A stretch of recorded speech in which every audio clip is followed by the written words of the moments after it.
Independent horror is on the chopping block today here at the Final Cut. So glad you could stop by. Just because it's December doesn't mean we can't look at horror, right?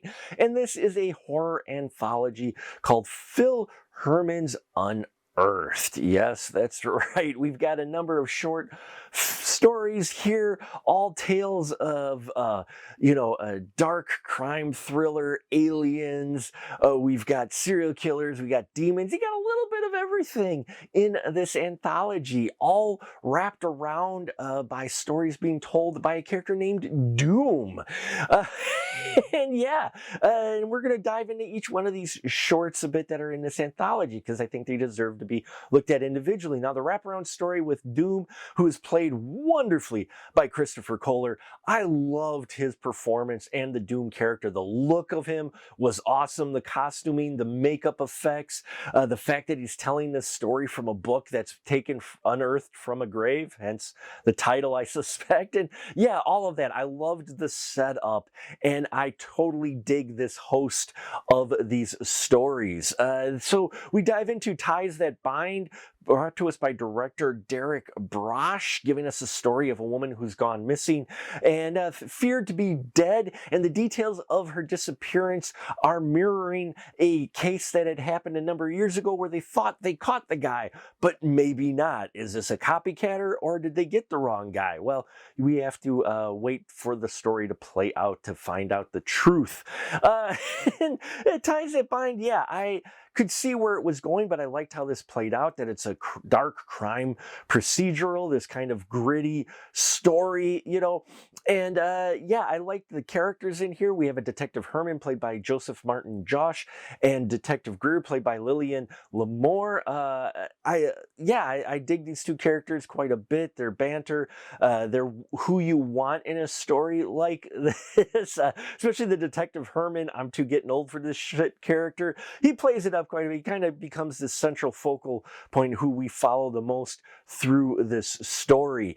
I did kind of see the twist coming, though I didn't mind it. I liked how we got there. Again, these are shot on a smaller budget, so they're making the most of the budget that they have, and I would say this one has the most characters as well as the most locations and most involved, so I can see why they led off with the Ties That Bind, but still a decent solid start to this anthology, though I just wish this was a bit shorter. I think it got just a little long in its runtime. I was wondering, what is most of the anthology going to be this film?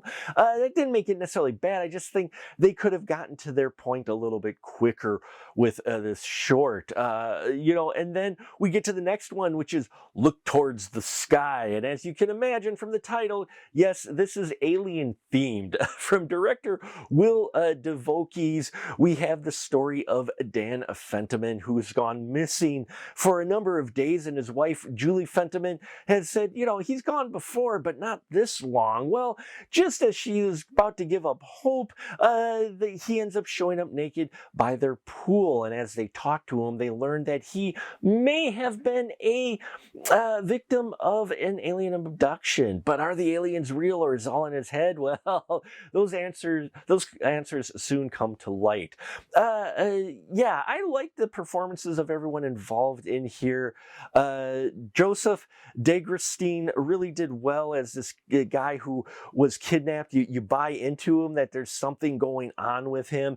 He gets to be a little bit scary as the story moves forward, and put a solid performance in here. This is kind of a fire in the sky type of approach with this story. Christina Santiago plays his wife Julie, and I loved her performance in here. I thought these two played like a married couple.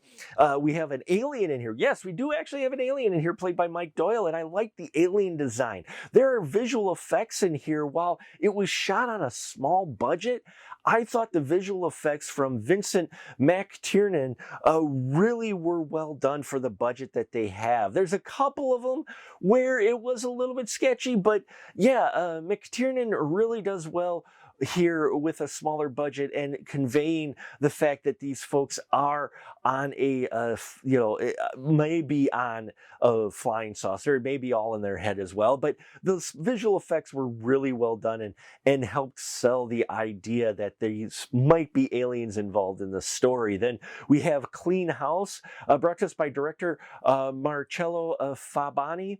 And, I liked the story. This is the only foreign one. It is subtitled, which I didn't mind at all. I think the opening a little bit was a little bit too jumpy in the editing. It was a little hard to tell exactly what was going on in here. I think as it goes along, it kind of balances out, but the very beginning of it was just felt a little bit jumbled. But you see where it's going, and it levels out quite a bit, and then it gets really freaking creepy.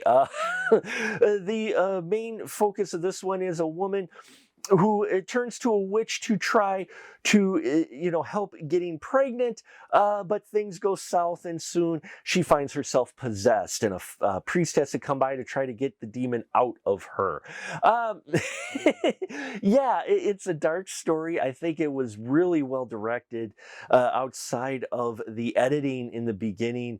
What really worked, though, quite a bit is Andrea, played by Melissa Reyes. I thought she did wonderful in here. They put the makeup effects on her when you realize that she is possessed, and really, really well done. Very scary performance here, and the standout for that one. And then the final story we get is Highway Rivalry with director James Panetta.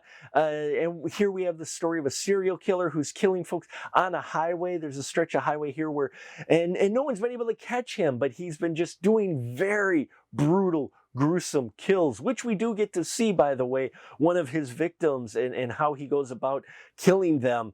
And it is disturbing, to be sure, but things take a bit of a turn when certain elements don't like the fact that this highwayman killer is encroaching basically on their type of territory. Yeah, I liked this.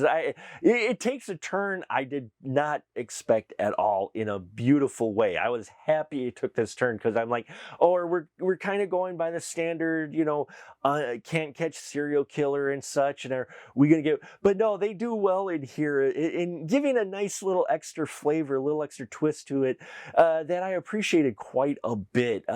We have Lev Athan in here, played by Mike E. Pringle, who puts in a wonderful performance. You want this performance from this character. He is solid in here. And I'd love to see more in this world that they set up in with the Highwayman killer, who the Highwayman, by the way, is played by Phil Herman. And then we have Terry, played by Debbie D, and she puts in a solid performance in here. I did not expect her character to become kind of more of a central focus character, but yeah, she does well in here. And Tammy, played by Tina Krause, shows up as well. She does good in here. The makeup effects when we get to the kills look really well done. I mean, the blood and the gore and everything that they do in here, really visceral. And for being shot on a limited budget, I think are some of the highlights as far as visually what they do here. So yeah, there you have it, folks. Unearthed. I know this review went a little long, but I wanted to cover each of these shorts because I think it's well deserved. If you don't mind a bit of the smaller budget aesthetic for these shorts, I think there's some enjoyment here to be had, and feels like you kind of at a horror film festival with a very interesting yet scary host. So thank you so much. Appreciate you stopping by, like, subscribe, and all that here. I thank you for your support. And until next time, remember, keep that ticket stub.